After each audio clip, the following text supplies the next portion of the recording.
The Olympics of Serenity have become the one thing the Germans didn't want it to be, the Olympics of Terror. That was Jim McKay. My name is Kevin, and this is History Goon.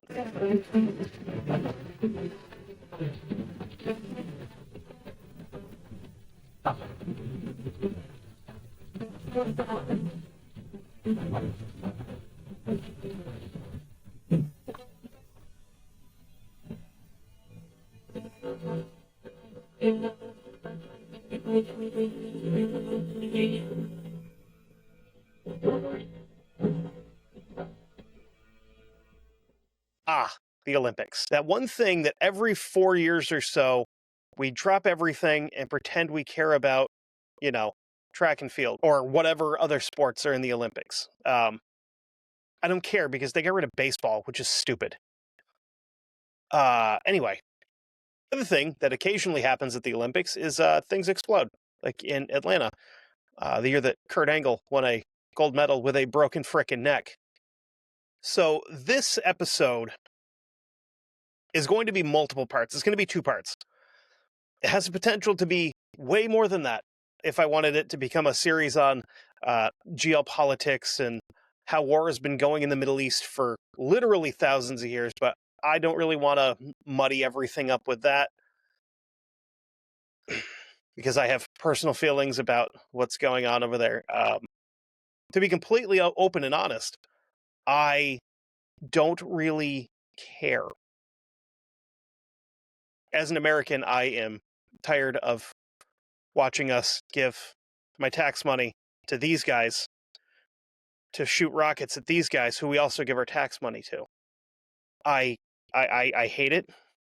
I'm over it. Same with Russia and Ukraine. I don't care. I don't care about any of that. I know it's probably not the best thing to say because I know people are dying and stuff, but I'm kind of the mind where it's not our problem. We have enough things here to worry about and to try to fix, instead of sending billions of dollars to different countries so that they can try to kill each other.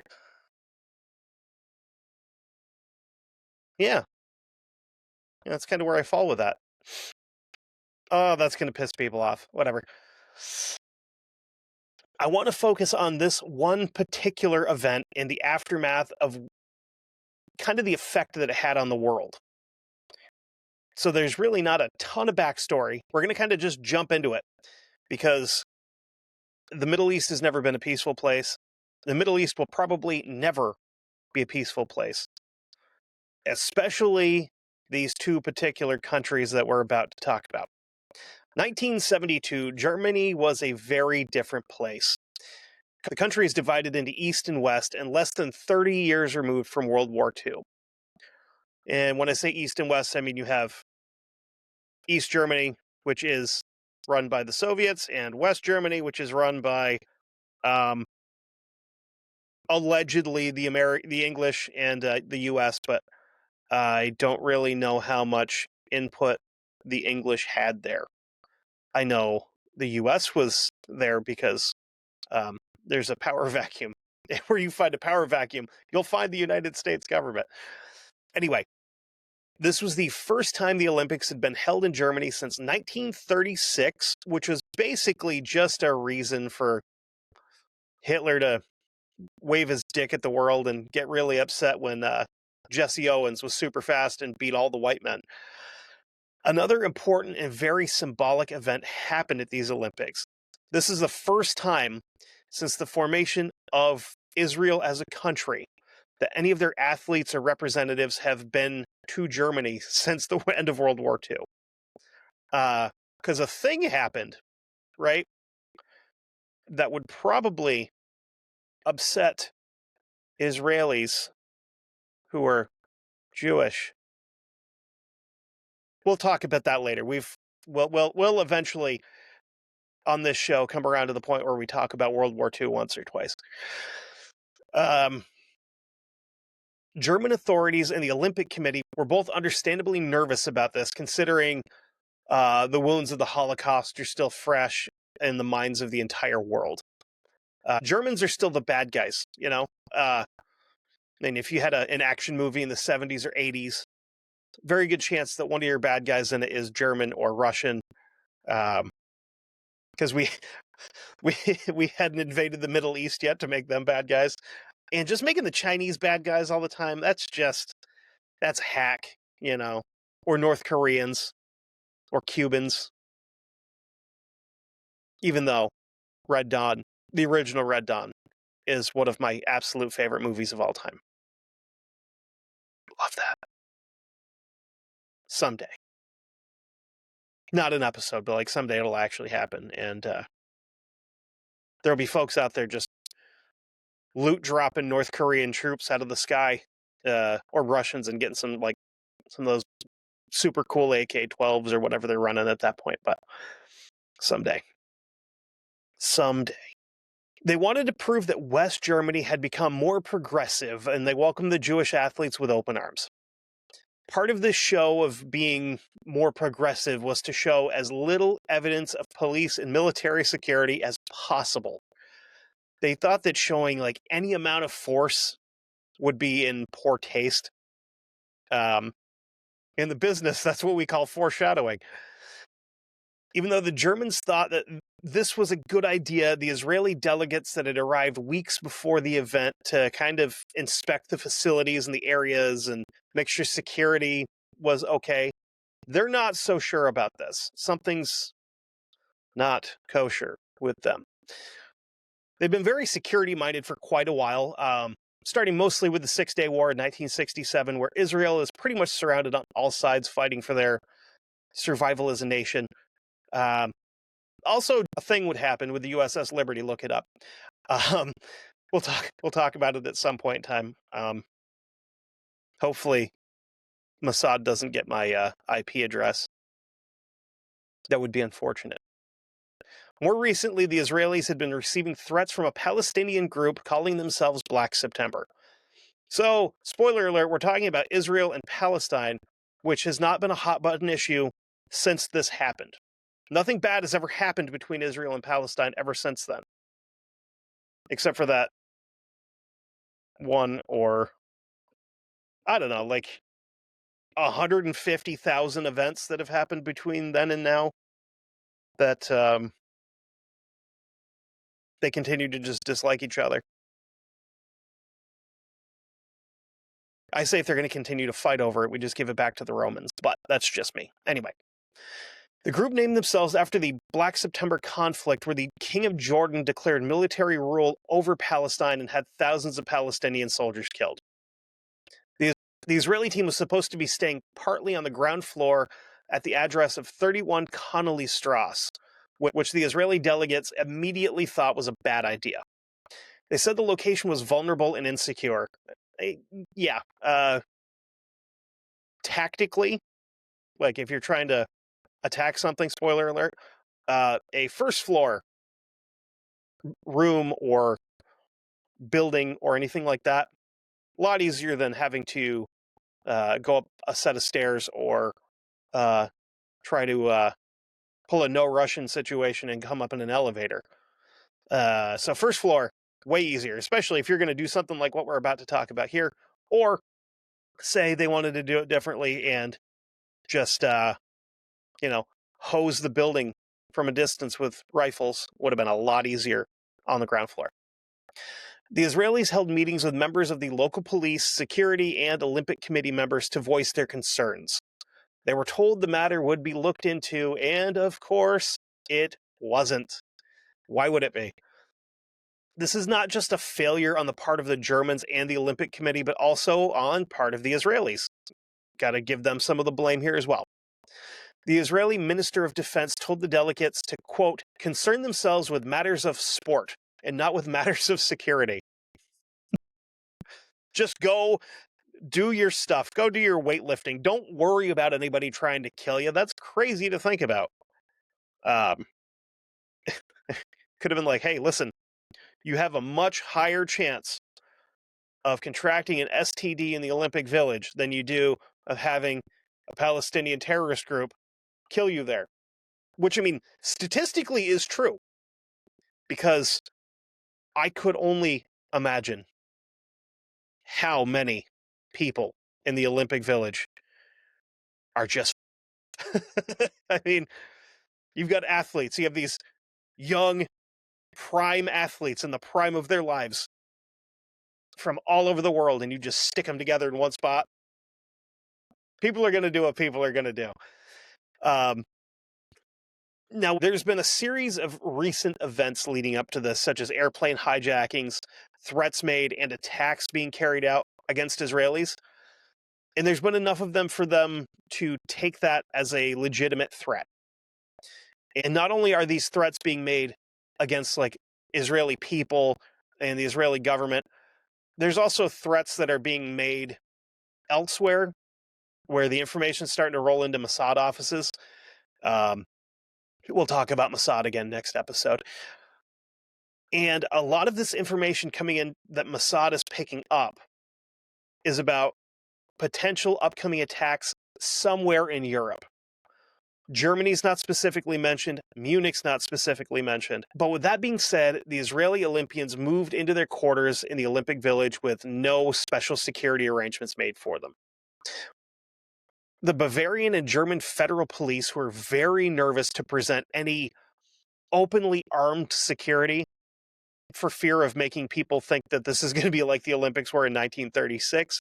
As a matter of fact, the 2,000 Olympic security officials were given light blue uniforms and very little training. So they're very visible and very poorly trained on how to do anything. Basically, the training they're being given here is what you would give to like a crossing guard or somebody running security at a concert. Just like, hey, here's a shirt that says staff on it. If anybody gets into a fight, throw them out. We don't know what else to tell you. On Wednesday, August 23rd, 3 days before the opening ceremonies, a middle-aged couple from Palestine landed at the Cologne International Airport. After passing through customs, they wheeled 4 big suitcases out of the airport and rented a car. And I bet you're wondering why I brought this up. Well, it's because those suitcases were layered with women's underwear and lingerie and things like that. But underneath those, there's a pile. There's 8 AK-47s, several hundred rounds of ammo, and quite a few Soviet-made F-1 fragmentation grenades. Now here's where they pull some James Bond. They drove 280 miles to Munich, stowed the bags in lockers at the Munich Central Railway Station. They dropped the keys for the lockers off with the concierge of a small hotel and told them in the next few days someone would be in to collect the keys. Just a few hours later, a member of Black September would stop by and pick the keys up. So just to get a little bit more background on Black September, they're a small branch of the PLO, which is the Palestinian Liberation Organization, who we're also going to talk about again next episode. And an operating arm of Fatah, which is formerly the Palestinian National Liberation Movement. And like I said, I believe it was the Leopold episode, where I said if you put National Peoples or People's Liberation or any combination of those words together in a thing, it's probably going to be a terrorist group. Which the PNLM is a Palestinian nationalist political party and the largest faction of the Confederated Multi-Part Palestinian Liberation Organization and the second largest party in the Palestinian Legislative Council. One of the founding members of the PLO was Yasser Arafat, who, historically, giant dickhead. I feel like it's kind of important to explain a bit more about this group. The country of Jordan was created out of what was regarded for centuries as Palestinian land, and the Palestinians have a track record of getting themselves kicked out of places for being violent, like they did in Jordan, which is why they got kicked out of here. So the British Empire created Jordan as a reward to the Saudi ruling dynasty. Black September was one of the names of the military operation by the Jordanians to clear out Palestinian influence and armed elements between September of 1970 and July of 1971. the PLO leadership was pushed completely out of Jordan. Now that we've digressed, I don't know what the word for that is. Let's get back on track. Because we're in Germany, and they know a thing or two about getting things on track. Today, September 5th, 1972, we're now 9 days into the Olympic Games. A private bus full of Israeli athletes was driving back to the Olympic Village from downtown Munich, having seen a performance of I Swear to God, Fiddler on the Roof, which is like, you couldn't have picked a more stereotypically Jewish play to go watch. Everyone's pretty relaxed as the bus enters gate 25A. And again, there's no real security at the gate because there's no real security anywhere. The only people here are basically two rent-a-cops, and they're pretty lax in checking passes and doing their jobs. As all this is going on, 8 Black September operatives are traveling in pairs to a meeting point at Munich Central Station. They met at the cafe and the train station, and only when all of them had arrived were the full actual plans laid out for what they're about to do. Plan's pretty simple. Take Israeli hostages at the Olympic Village, hold them until 200 Palestinian political prisoners who are being held in Israel are released. So this is going to be a pretty standard hostage situation. We're going to snatch these guys up, hold on to them until our guys get released. And if they don't release our guys, we're kind of going to do what we would do in a hostage situation. Very similar to the Operation Nimrod episode. Except instead of having the SAS show up, we have guys with those glowy wands to direct traffic, basically. Is the equivalent of the rescue team for these guys. Hostages and prisoners would then be flown to a Palestinian-friendly Arab state where the hostages would be released. It was agreed upon that no harm would be done to the hostages. Right? This is where I want to jump in and make a personal observation. I don't think that even if this plan had gone smoothly, that the hostages would have actually been released unharmed. It's just kind of what they do. It's what terrorist organizations do. We're going to make demands. We're going to wait and see if our demands are met. If they aren't, we're going to kill these guys. If they are, we may still kill these guys because they're not ours. You know what I mean?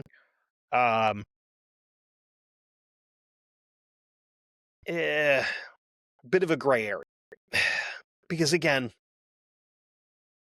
in the long run, this is not about the 200 political prisoners. This is about Palestine wanting to retake the land that was theirs. The whole, you hear people yelling, the whole river to the sea thing, which, whatever, I get you have the right to protest and that's fine, but realistically, most of the people that are out there protesting things have no idea what they're even there for. They're just there because it's the new thing. So the Black September members were all handpicked and trained specifically for this operations. I've got the names of these guys. I usually wouldn't give the names of people like this out. I tried not to with the Operation Nimrod episode, but there's not that many guys. I may as well just do it. We have the brother team of Jamal and Adnan Al-Jishi, Mohammed Safadi, Khalid Jawad, Jesus, Ahmad Sheikh Ta, awful name, and Afif Ahmed Hamid. These men have been trained in Libya at the World Revolutionary Center, which is a training camp owned and funded by Muammar Gaddafi, shocker, who he may end up coming up again sometime in this season in a place that you would not expect it. Let's put it that way. Definitely not somewhere where you would expect to see a mural of Muammar Gaddafi. Just saying. When I first found out about it, I was like, oh, wait, what? Why is his face there? That's crazy. After training was completed, the men were sent to Germany weeks, even months before the games began, so that they could assimilate into local populations and familiarize themselves with the area. The group was led by a Palestinian named Muhammad Masala, which I believe is a chicken dish, who spoke fluent German and chose to go by the name of Isa for the mission. Isa is Arabic for Jesus, which... whatever, dude. Anyway, a 25-year-old Jordanian Palestinian named Youssef Nazal, which that sounds like a desert genie, or a jinn of some sort, who's well-educated and very radicalized. He's the other leader of this, and he went by the very Arab-sounding Tony, for some weird reason. So Issa and Tony were the only two members of this entire hit team that have actually been given details beforehand, which is a very smart thing to do, because if you give these two dudes the information and they get there separately, if one of them stopped, probably not going to talk to any authority figure about it. Like if they get picked up by the cops or somebody like that, they're not going to talk. If you send the information to everybody and they come in as a group, it's more obvious that there's a lot of guys that are, it's going to sound bad, a lot of these guys that look the same and they're all together, which is going to raise a little bit more suspicion than it would just onesies, twosies here and there. And the more people you tell, the more opportunities there are to get information. In the immortal words of Benjamin Franklin, the secret is not truly safe when more than one person knows it, as each additional person increases the likelihood of it being revealed. Black September's secret weapon was the sleeper cells that they had in Germany. The cells were made up of mainly students who conducted detailed recon of the Olympic Village, and they gave the operatives most of the intel that they would actually need to do anything. The soon-to-be hostage takers familiarized themselves with each other and with the Olympic Village in general and the surrounding area. They decided that H hour would be set for midnight, September 4th, 1972.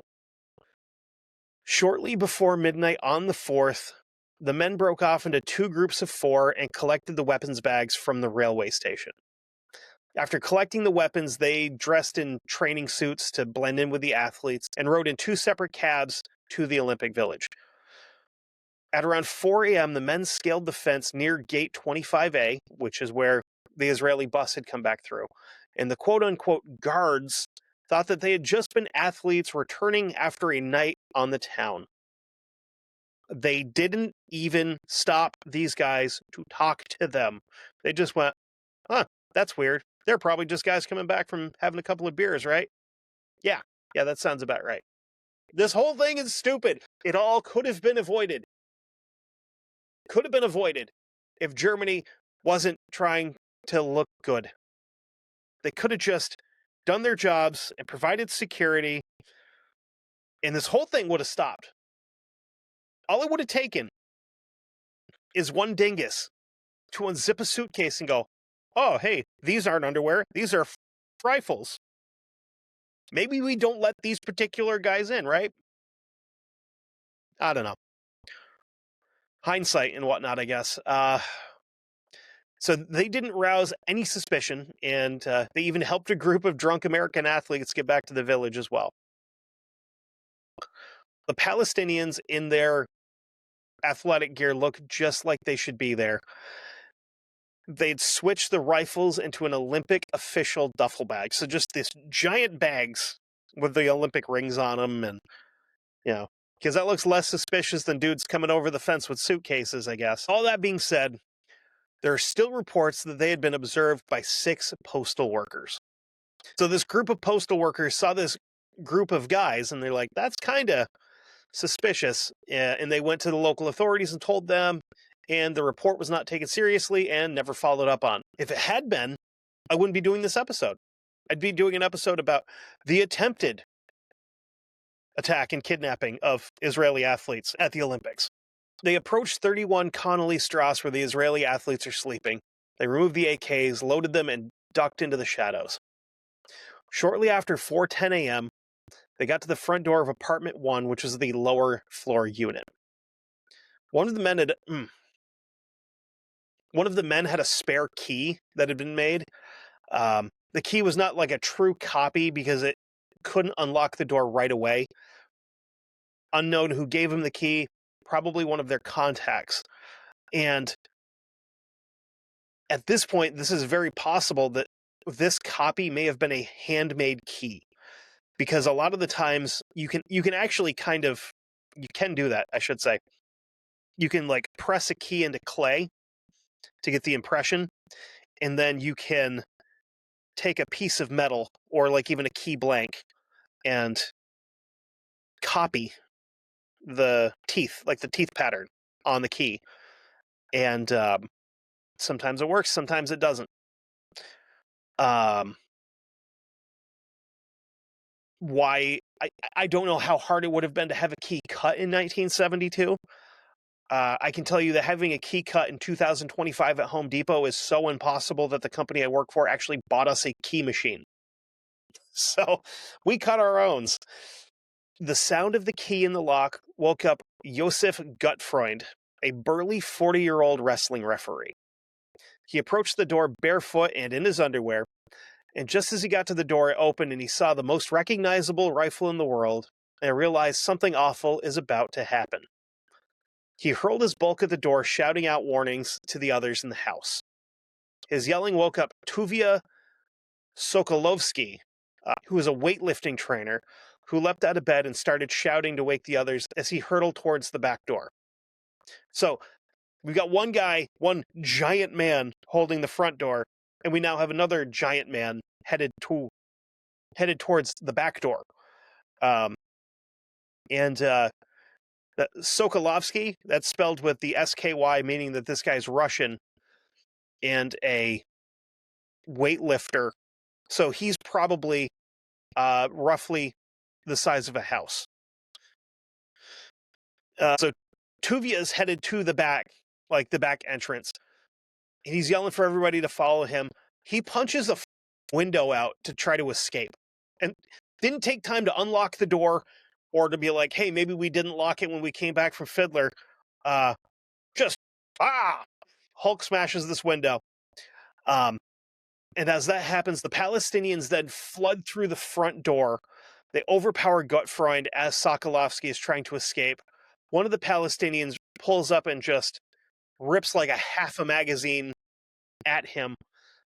He takes cover behind a building.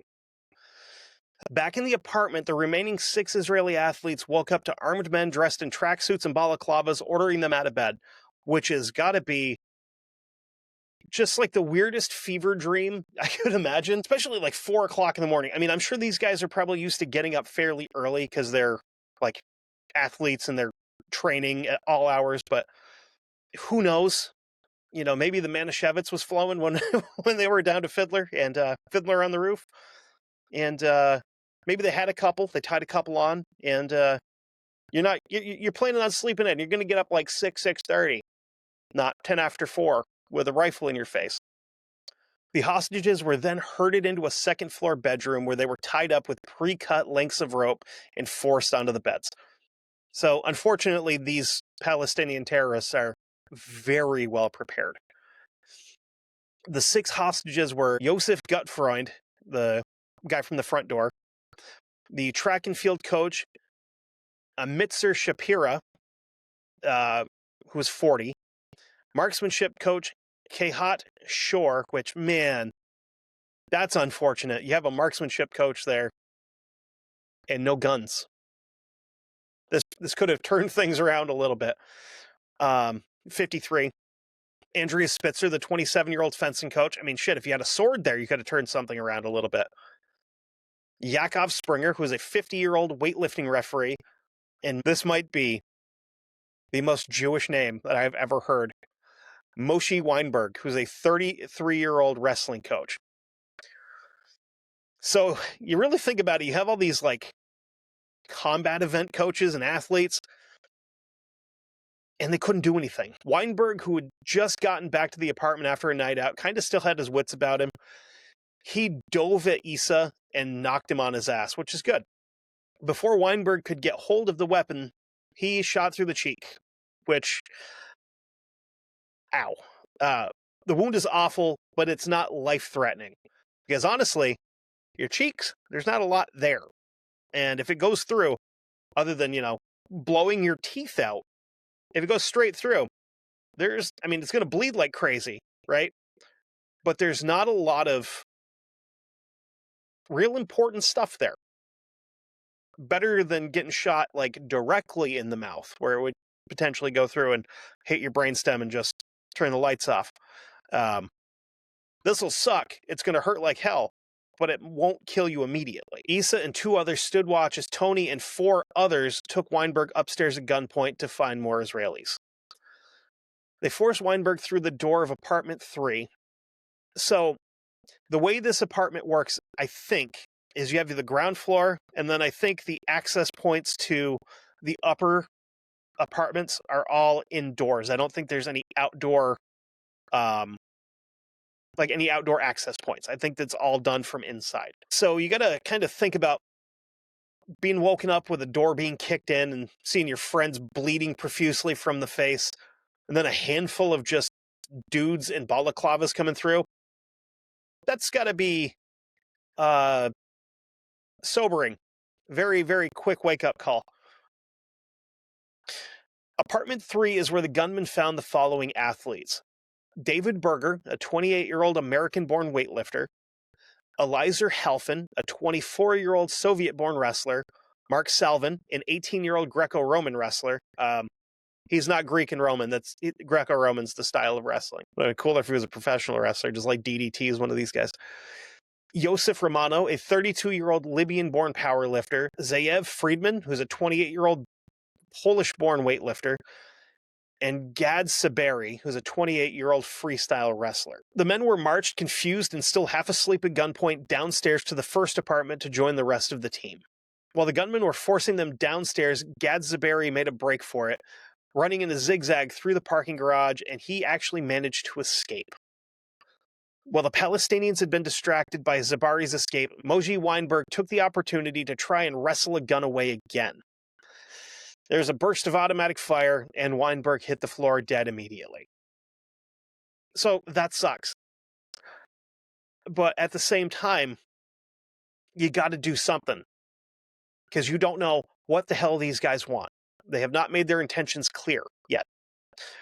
They just kind of rolled into your house with guns, and you got to do something, It's probably better to go out fighting than it would be to, potentially be tortured. Because again, at this point, you have no idea what the hell these guys want.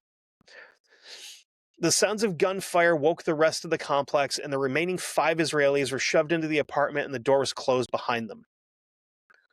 At this point in time, from first contact with the Israeli team to herding the still living members into the apartment, less than 10 minutes have passed. Considering you're clearing 2 small apartments and you have 8 dudes with AKs, and you have a pretty good idea of the layout of the buildings because you have people that have been gathering information about all this stuff, 10 minutes is pretty sloppy. Listen, I'm not a terrorist or like a high-speed combat dude or anything. But 10 minutes seems like a long time. It seems pretty sloppy to me. A few moments after the door slammed shut, an Olympic steward armed with only a walkie-talkie approached the area after getting reports of gunfire. He turned the corner and was confronted by the dead body of Weinberg splayed on the sidewalk, and he spoke rapidly into his radio and rushed away from what was probably the most horrifying thing he had ever seen. Because, first of all, stumbling across a dead body, even if it's somebody that just, conked over from a heart attack or something and you're not expecting it, probably pretty scary. I unfortunately work in a business where I was told on my first day, it's not if you find someone dead, it's when you find someone dead. So yeah, that would be kind of a moment, you know? And then the fact that this guy is just full of 7.62 holes, which 7.62 will leave a pretty substantial exit wound on a human body from videos I've seen, because the internet is a terrifying and disgusting place. Anyway, Yusuf Romano, who had suffered a torn knee ligament and was using crutches, made what would be the last attempt by one of the athletes to fight back. Romano launched himself from his crutches at one of the masked men, trying to get the AK away from him. Committing his final act of bravery, he was killed trying to defend himself and his fellow countrymen. Again, go out fighting. That's the way to do it.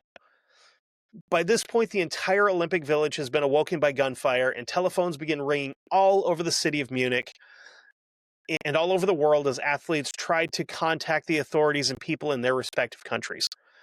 Again, AKs, they're loud, especially full auto. Because I highly doubt that any of these dillweeds had the thought to be like, hey, let's try to get suppressors and do this sneaky quiet, which suppressors don't make them all that quiet. It just makes it so you don't need ear pro when you shoot them, basically. Kind of just takes that crack out of it with the initial shot. Also, if you're a law-abiding citizen in the United States, they are damn near impossible to acquire legally. Because people in Washington have watched too many movies and they think that it makes them into like a... Anyway, I won't start talking about gun laws and my feelings on the ATF. Not yet, at least. Because eventually, we're going to have to do a couple episodes where we talk about the ATF and how I feel about them. The first phone call that was answered was that of Munich Police Chief Manfred Schreiber at 5 a.m. He then contacted Bruno Merck, the Bavarian Interior Minister, who then called the German Interior Minister, Hans Dietrich Genscher. I probably could have just read those names and not told you they were German, and you would have figured or assumed correctly that they were. Genscher made a series of strategically placed calls to government officials, and before too long, the phone rang in the office of Moshe Dayan, the Israeli defense minister. At 5:30 a.m., the phone in the bedroom of Golda Meir, who is the Israeli prime minister, rang. And just after 5:30, the Munich police reached the sidewalk where Moshe Weinberg lay dead. They scooped him up and rushed him back to an ambulance to be taken to a local hospital to see if there was anything they could do for him. Telexes began coming in across the world, and one reached the offices of ABC, who had the television rights to the Olympics. And I think no, they don't, because they were on Peacock last time I watched them, which is NBC. Anyway. Sports reporter Jim McKay had the sobering task of reporting, quote, "The Olympics of Serenity have become the one thing the Germans didn't want them to be, the Olympics of Terror." Now let's get into the standoff. Manfred Schreiber would say, quote, "Some people say the police mistakes caused the deaths of the hostages, but it was the other way around. The hostages died because the terrorists made no mistakes." Way to take absolutely zero accountability or responsibility for making sure that you didn't have any security there because you didn't want people to think that they had, like, the Gestapo walking around like they did in 1936. The amount of butt covering that the Germans have done since World War II to make people not think that they're the bad guys is incredible. You could just start by saying, listen, he wasn't even German, he was Austrian, and pin it all on them, right? But you don't. You just get super soft about stuff and be like, oh, well, it's not really our fault. We're just trying to be good and nice and not make people think that we're bad guys. Shut the f up. Do your job.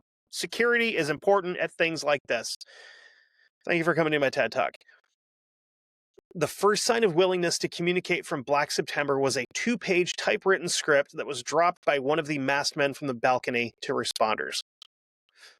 The script had the name of 236 prisoners they wanted released, 234 of which were being held in Israeli prisons. Among the names listed were Kozo Akamoto, who was a Japanese terrorist that had attacked passengers at Lod Airport. Two others specifically named were Ulrich Meinhof and Andres Bader, the founding members of the Red Army faction, who were being held in West German prisons. So, realistically, these are probably the two guys that they could have gotten released with any kind of ease. The terrorists had set the deadline for the release for 9 a.m. This was 3 hours from the time the letters hit police hands. 3 hours is pretty tight to try to get something like that done in. At 8:45, Schreiber and Walter Troger being the mayor of the Olympic Village, which I didn't realize that you had to elect a mayor for the Olympic Village. I would have just thought that that's a pretty a pretty weird thing to do, but whatever. Anyway, they make their way to Connolly Strauss. With them was Ahmed El Dermadish Tony, the Egyptian delegate to the International Olympic Committee. This guy was reluctant to be part of the situation, but as an Arabic speaker, he was the only one that could speak to Isa in his native language. Because, believe it or not, Egypt, not a huge fan of Israel or Palestine. Hence the more modern times, where after the October 7th thing happened, and all the Palestinian refugees were trying to go to Egypt, and Egypt's like, nah, we're good. And they put fences up at the borders to keep them out. They also have a history of kicking Palestinians out of their country. And there's this neat book called The Bible, which kind of talks about, in some parts of it, how the Egyptians felt about Jews. I'm assuming things haven't changed all that much since then. Anyway, what they didn't know was that Isa was completely fluent in German. And after the initial conversations have been had, they send this Tooney fella back to his hotel because they're like, we got this. You can go back to twirling your mustache or whatever the hell you were doing beforehand. I don't know if he had a mustache. I just always pictured Egyptian dudes with mustaches. I don't know why. Maybe I'm a little racist. Who knows? You know who's headed for too good for too long? The Egyptians. That's who. Sure. During the opening conversation in Arabic, Tooney made the request that the impossible deadline be moved. Isa now understood that the deadline was unreachable, and he decided that it could be extended to noon, which would give them like an extra 3 or 6 hours, something like that. Schreiber, for a very, very quick second, had the thought of trying to rush Isa and take him captive to use him as a negotiation piece, which I think we know how that would have ended with a dead German. He realized quickly that these men would never have negotiated for his release. They were loyal to the idea, not to each other. He then offered Isa and his men an unlimited sum of cash, and Isa responded by spitting on the ground, showing that he was insulted by the offer of money. Because again, they're not here for money. They're here for their people and to kill Israelis. I am here to chew halal bubblegum and kill Israelis, and I am all out of halal bubblegum. As negotiations continued, the authorities, local and federal, started to realize how ill-prepared they were for a situation like this, because they had put zero preparation into security in the first place. They didn't have any idea where to start. So reports say they didn't even have blueprints for the building the terrorists were holed up in. We don't know what the inside of the building looks like. That's pretty badly prepared. Even these guys had those. The most mind-blowing thing for me is the fact that they showed no interest at all in any outside help, especially from Israel. The Israelis had skilled, professional, and more importantly, experienced people that could help with negotiations, and if need be, they could offer a military rescue. ADD break.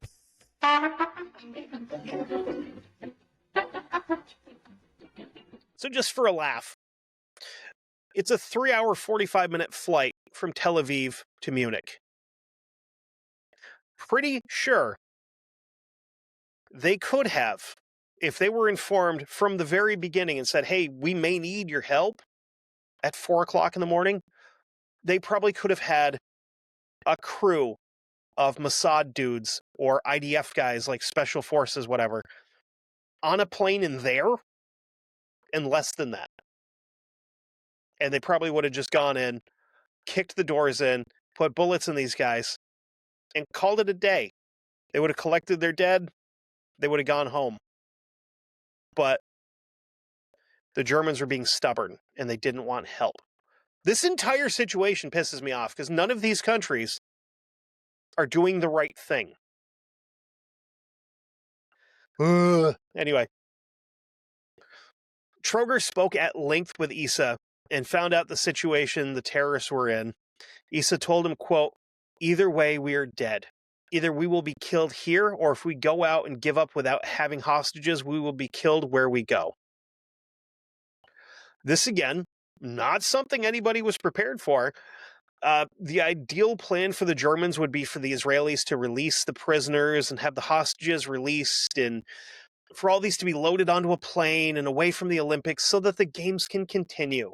Because that's what's important here, is making sure that ABC doesn't lose money and the Olympics get to continue happening.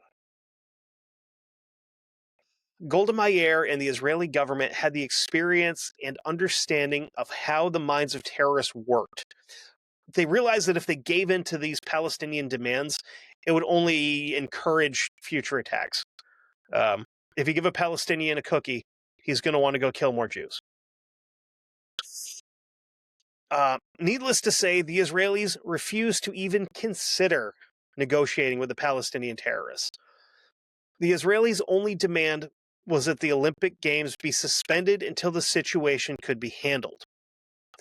The Germans and the Olympic Committee, on the other hand, decided that's not going to happen. Again, this is all incredibly smooth-brained activity. They just want you to not run the Olympics until they can get their people back. And you're like, ha, no, we have a TV schedule to keep.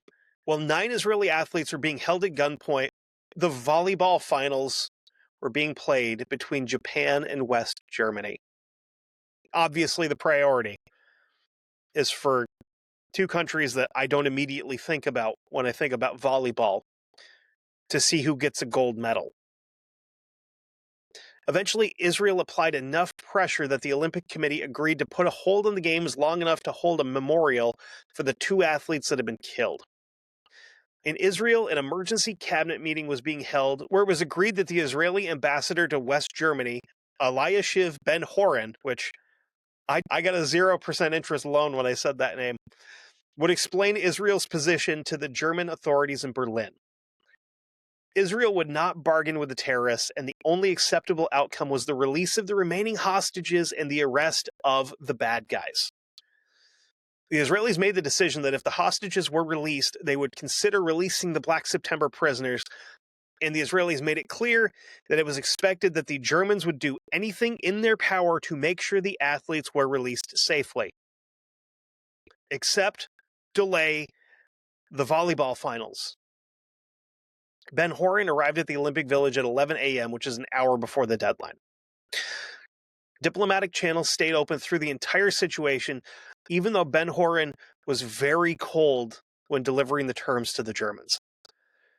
There were some more in-depth behind-the-scenes talks going on between German Chancellor Willy Brandt and Israeli Prime Minister Golda Meir. Meir was not afraid to point a finger at the lax German security arrangements, which the Germans acknowledged and somewhat begrudgingly agreed was, they agreed with the assessment, let's put it that way.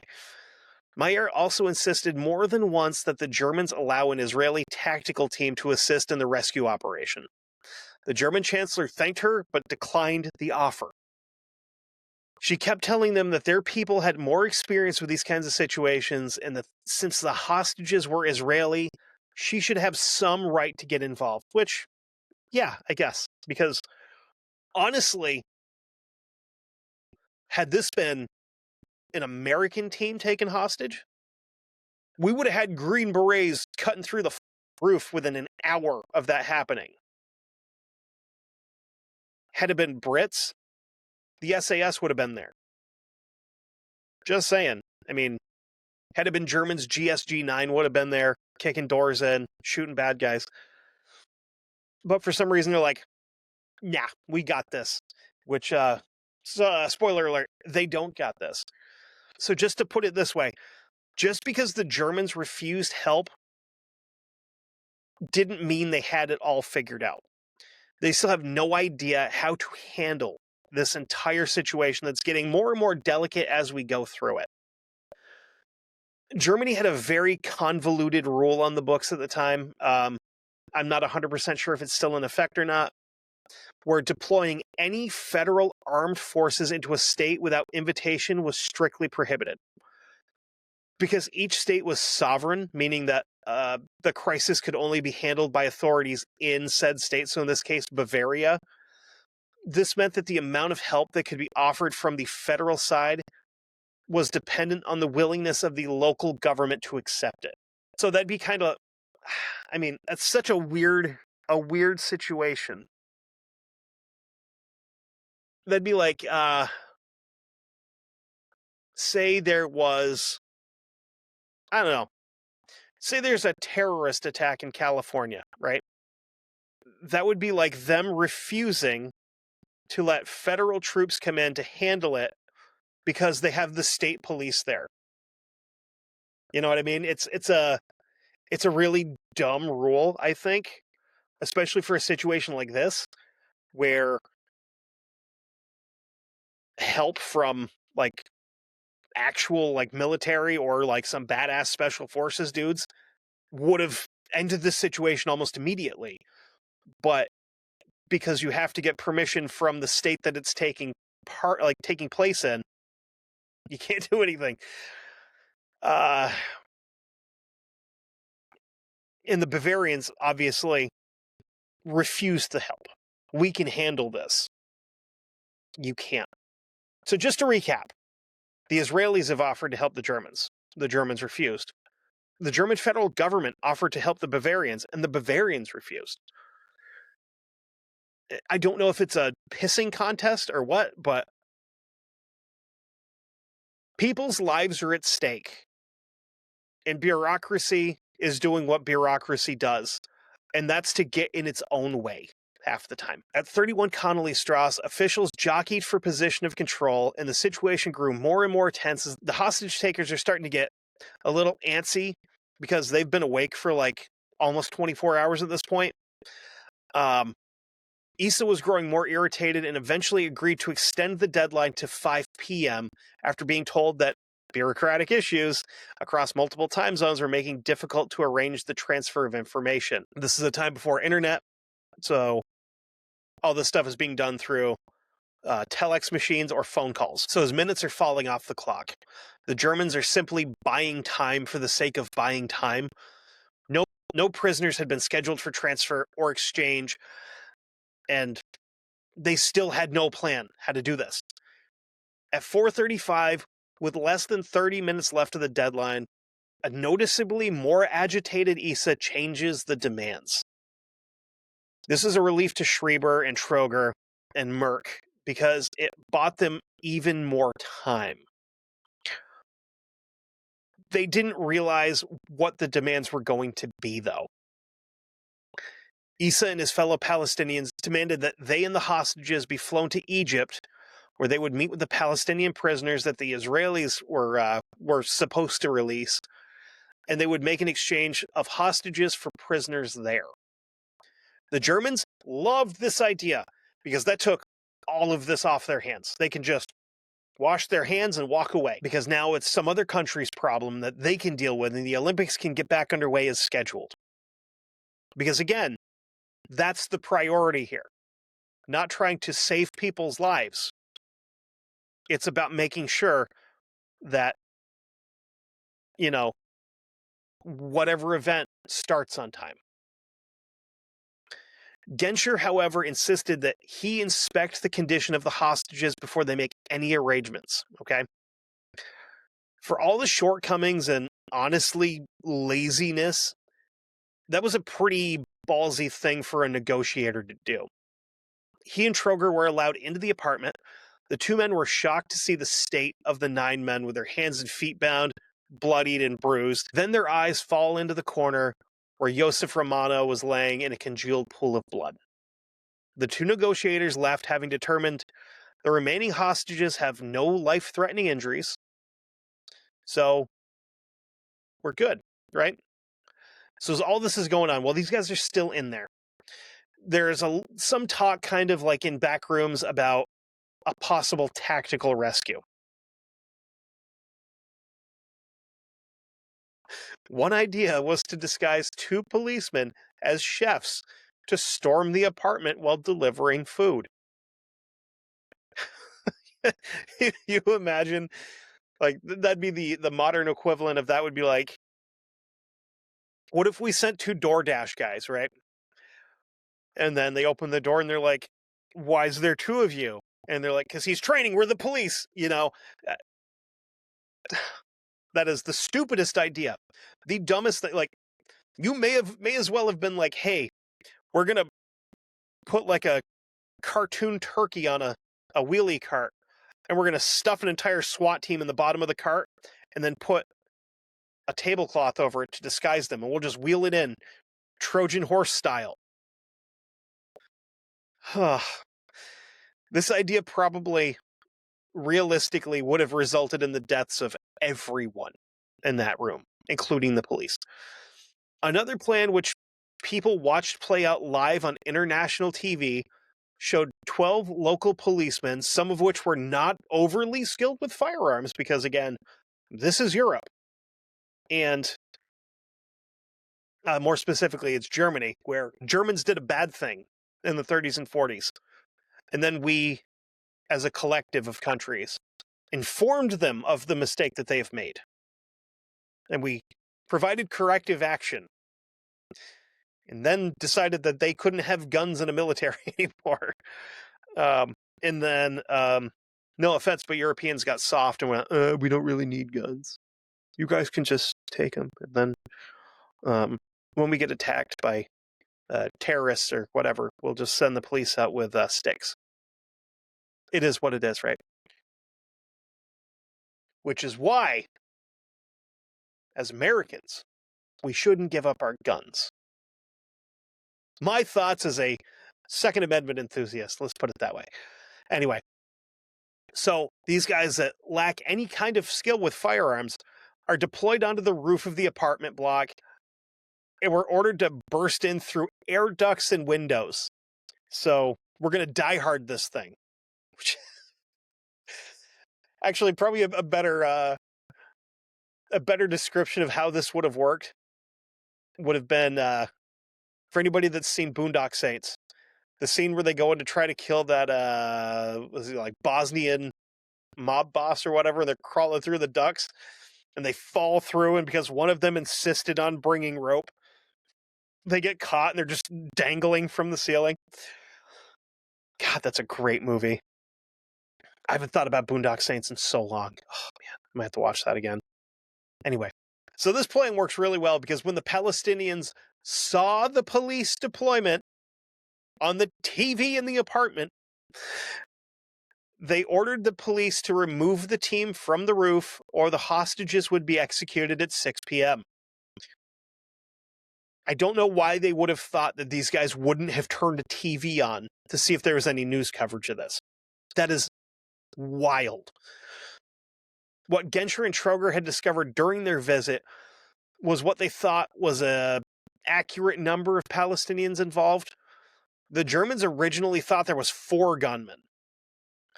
After the visit, that number was revised to 5 because they went into the building, they met with the hostages, and they saw 5 guys in balaclavas with guns. There's still 3 men that the Germans have no idea are there. So with this new information, the Germans begin to set up an operation at the airport. The Germans decided to handle the situation on the ground at the airport before the terrorists could board the plane. So now we have a spot where we can tactically set people up where we know the terrain, we have a good idea of the layout, and once we get these guys here, we can kill them, get the hostages back. Good plan. If I remember correctly, I played this map on Rainbow Six Rogue Spear, which, if you remember playing that game, your knees hurt when you wake up. That was a classic. Oh my god. Such a good game. Anyway. So like I said before, the Germans are cool with letting them go and letting another country handle it. But they decided if they went that route after refusing help from Israel, it would basically be just sending these hostages to their deaths. A decision was made that the terrorists and hostages would be moved to, oh no, the Frunzenfeldbruck military airfield, which is north of Munich. And yes, the oh no was because I had to try to pronounce that, oh my god, what a word. Germany. Fürstenfeldbruck? Maybe I'm not saying it right. Fürstenfeldbruck. No, that didn't feel right either. Anyway, at the airfield there would be 2 police teams waiting in ambush points to wipe out the Palestinians.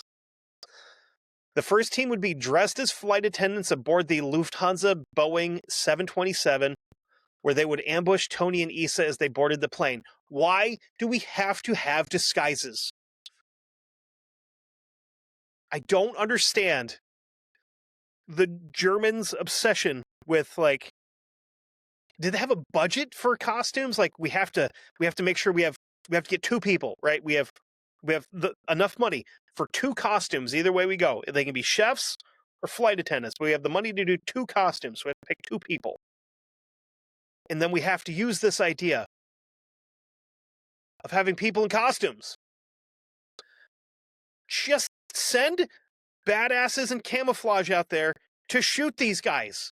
It's not that hard. Like, I'm stupid. I am not a tactical genius. I was never in the military or in law enforcement. I could have planned how to do this with, like, a whiteboard and a couple of dudes with rifles. But no. Costumes. Anyway, this episode's pissing me off. Oh, the stupidity. The Germans assumed that Tony and Issa would want to inspect the plane before leaving, so the police dressed as flight attendants would take Tony and Issa out, as the second team, made up of 5 sharpshooters, would take the remaining terrorists out on the tarmac and then free the hostages. Or we could have skipped the costume budget, added another guy, right? And had 2 tactical teams of 4 just hit these guys when they got off the bus. Oh god. I want to bang my head against stuff thinking about how badly this whole thing was bungled from the beginning to the end. So back at the Olympic Village, the question still remained, how would the terrorists and hostages be transported to the airfield? Issa and Tony came to an agreement and told negotiators that they wanted a bus. We can do a bus. The negotiators told them that couldn't happen because the streets were choked with people and vehicles. So they made the counteroffer of getting helicopters. Oh, God. Now completely exhausted and beginning to lose trust of the negotiators, Issa caved and agreed to take the helicopter rides. When he was told that the helicopters would be arriving soon, he inspected the route to them and decided it was still too dangerous for his people and demanded a bus take them from the apartment to the landing zone. Shortly after 10 p.m., the first bound and blindfolded hostages appeared at the door, with the masked gunmen following. When they arrived at the helicopters, Tony took 4 of the hostages and boarded the first helo with 3 other Palestinians. Issa took the remaining 5 hostages and the remaining Palestinians on his. The press kept their distance, but the men moving around the helicopters were illuminated by thousands of camera flashes.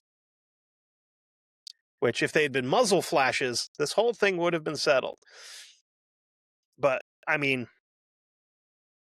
I guess it wouldn't be the proper thing to do to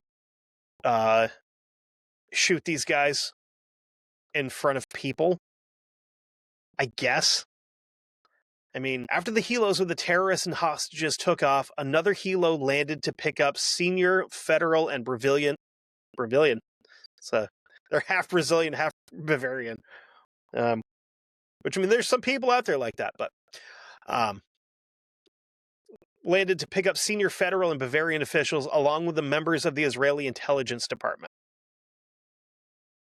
This helicopter flew directly to the airfield, while the first two flew in a wider route to make sure the third helicopter could land first and everyone could kind of get into position. Just as planned, when Tony and Issa's helicopters touched down, the two rushed to the 727. Since nothing has gone according to plan thus far, let's not change that. The security team that was supposed to be on the plane waiting to ambush Issa and Tony had taken off just minutes before the helicopter landed, thinking the operation had been so quickly and sloppily put together that the terrorists would see what was going on and just flat out kill them. Oh my God. How this whole thing was so poorly put together that the police operators involved were allowed to just leave is shocking. The guys involved with this had so little faith that this would work that they just went home.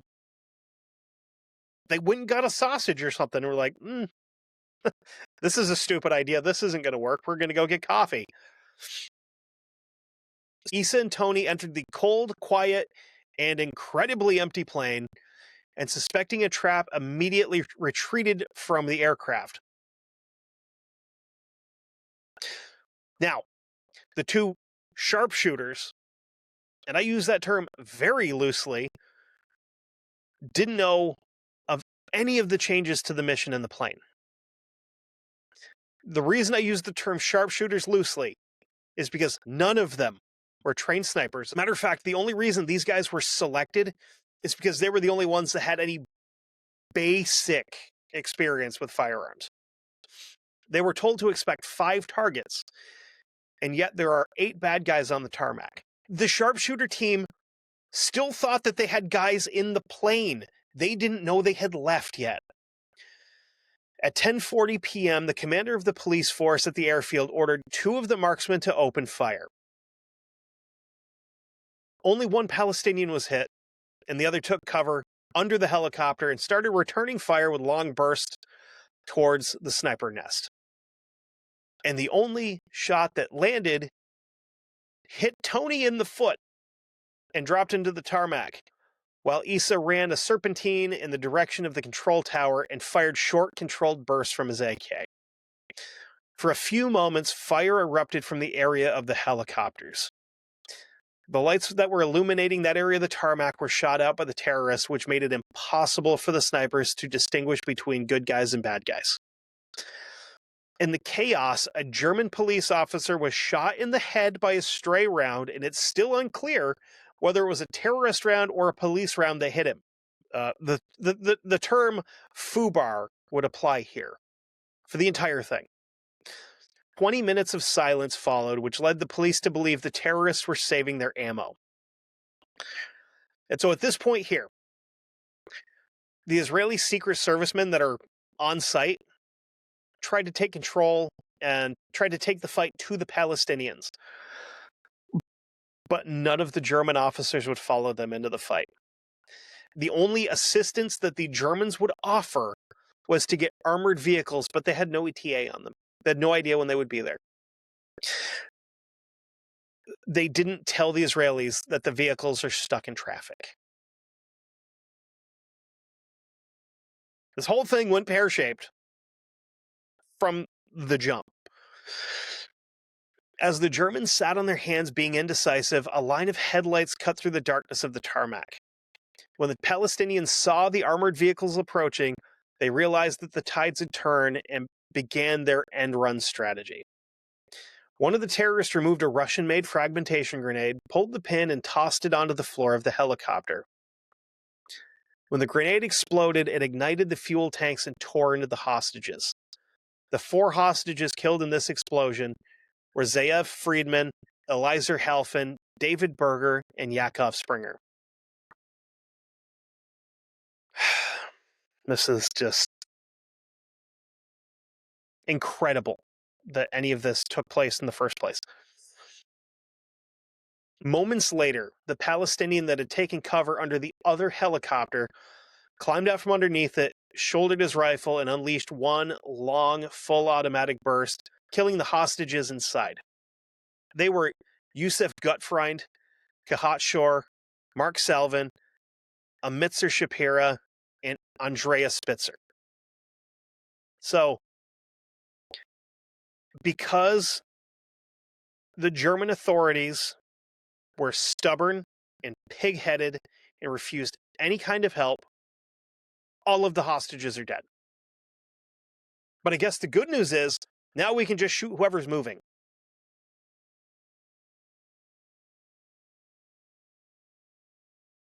And the other thing to remember here is, all of these hostages are still hogtied in the helicopters. They had no opportunity to fight. They were tied into the seats. Zero chance to defend themselves. The remaining Palestinians split up and ran in different directions, firing short, controlled bursts as they went. As they ran, Issa was taken out with a single gunshot. Surprisingly, somebody had good aim here and killed this guy with one shot. Adnan and Jamal Al-Jishi and Mohammed Safadi escaped into an open field along the runway. The German police gave chase in an armored vehicle and on foot with dogs.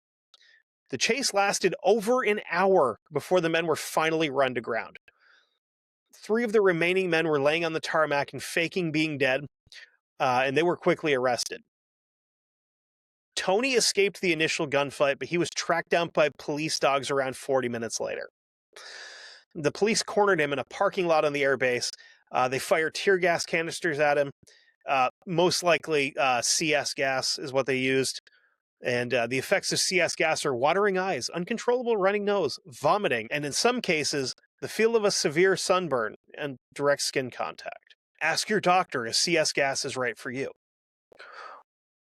Which, I mean, the Germans don't exactly have a great record with gas. For these guys, it was probably lucky that it wasn't a little bit stronger than CS gas, because I bet they still had some of that floating around somewhere. And we'll talk about the guy that was responsible for all that bullshit in a later episode. After the gas canisters had taken effect, a short gunfight took place where Tony was killed.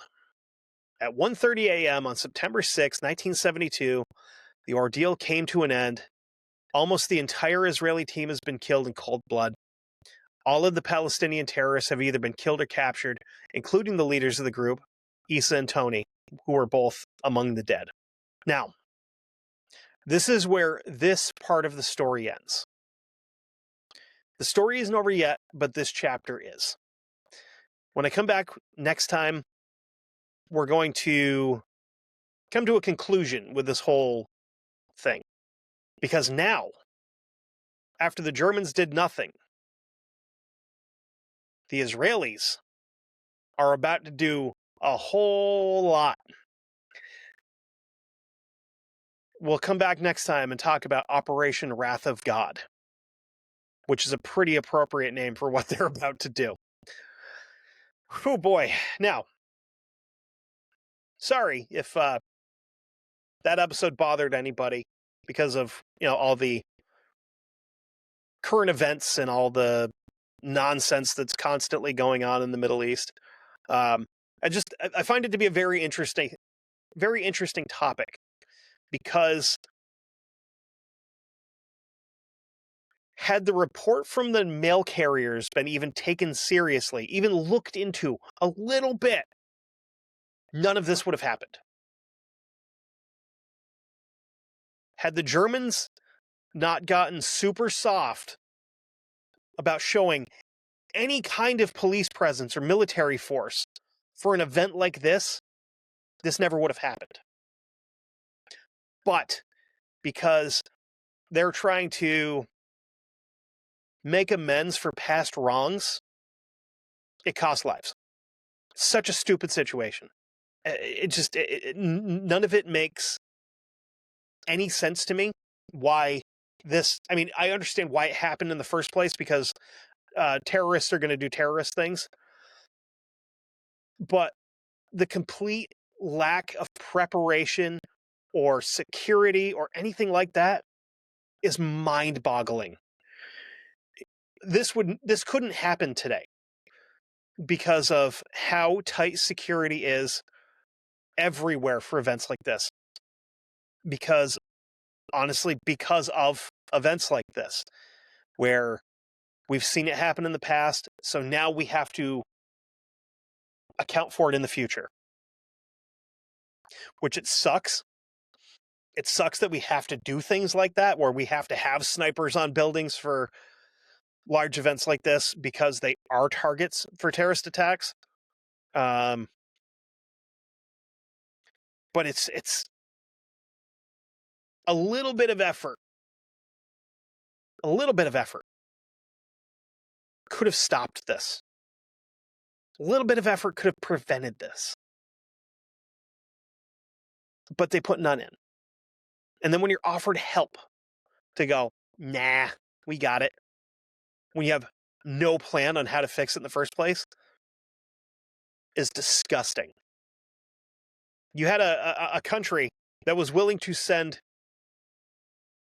like the best that they can muster militarily to protect the best that they could have mustered athletically, and you said no because you wanted to take care of it yourself. You didn't want to interrupt the flow of the Olympic Games. You didn't want to ruin TV schedules. You want to lose any of that money that ABC was dishing out for the TV stuff. You didn't want to ruin your chances of maybe having the Olympics there again. It's frustrating how stupid this was and how poorly it was handled. And I mean, I shouldn't be more upset with the German authorities than I am with the terrorists, but I am, because I understand why these guys were doing what they were doing, because it's in their mindset, it's their plan, it's part of their organization to do stuff like this. The German government should have been trying to prevent stuff like this as part of their plan, and they didn't. Or accept help to stop the situation, but they didn't. So, I don't usually get frustrated, like this frustrated with stuff. I try not to. I try to keep it lighthearted and fun here. But, this one's just annoying as shit. There is no reason that this shouldn't have been solved in like 12 hours. Could have had a tactical team there. We already know you had gas grenades. And guess what? Those canisters are pretty hard. You could have chucked it through a window. Or all the windows. It's just, I don't know. Maybe it's the American in me that's annoyed by it, because I know how this would have been solved here, and it wouldn't have lasted that long. And because we generally don't have military operations on our own soil like that. But we do have SWAT teams that were a thing by this point in time. And most SWAT teams are made up of, a lot of them have military vets in them. And they're all super highly trained. But the one dickhead in Germany that you can find that had any experience with a rifle, you gave it to him, he had a clean shot, and he hit the guy in the foot. I don't know. I'm just, I'm annoyed. I'm frustrated. I'm glad this episode's over. I'm going to stop rambling and ranting now. With that being said, if you would like to support the show, you can go over to Patreon, patreon.com/1159media. Gets you early access to my show. It gets you early access to Guestnicity with Luther. It gets you early access to Almost Fiction with Chase. It gets you early access and backdoor access to 911 calls with the operator, and Never Daily, which is usually Sam and Chase. I got to get back on there because I haven't talked to those guys in a while, and they're fun. Also gets you backdoor access to Guestnicity. The other thing I'm going to plug here is something that I don't push usually too hard. I have a Ko-Fi, ko-fi.com/History Goon Pod. And I put out a little video before this episode went up. If you watch that video and then you watch this, you'll see we're in the same orange flannel. So continuity and whatnot. Anything donated between the recording date here is 11/28, so day after Thanksgiving. Anything that's donated to that Ko-Fi between now and January 1st, I'm going to donate to a local dog rescue. It's run by a friend of mine. She does great work. She takes in dogs from like kill shelters down south, rehabilitates them and adopts them out to people up here. She does fantastic work, and I want to try to help out with that a little bit because I like dogs. I love dogs, actually. And dogs deserve better. Dogs are good people. Dogs are some of the best people I know. So if you want to donate to that, you want to throw $5 at it, a couple bucks at it, that's awesome. I would greatly appreciate it. And I appreciate any support you guys have, whether it be with rating and reviewing the show, leaving Spotify reviews, which I got to go through and read the reviews from last season. At some point, I think that would be a lot of fun to kind of go through episode by episode and read them. I know there's 30 episodes, but thankfully there's not a ton of comments. If I start getting more and more, I'd have to do it like every couple weeks to get it out there. But also, if you haven't yet, please head over to YouTube and subscribe to the History Goon channel there. I would greatly appreciate it because eventually, if I can get that to take off and I can get this to take off and I can start making money, I'd be able to do this full time and put episodes out faster and more frequently and better researched, which I think personally, not to blow my own horn, I think my research is pretty decent, right? Considering I'm a guy that barely graduated from high school, and anyway, I'm rambling again. But we'll be back to finish this nightmare off, and then that'll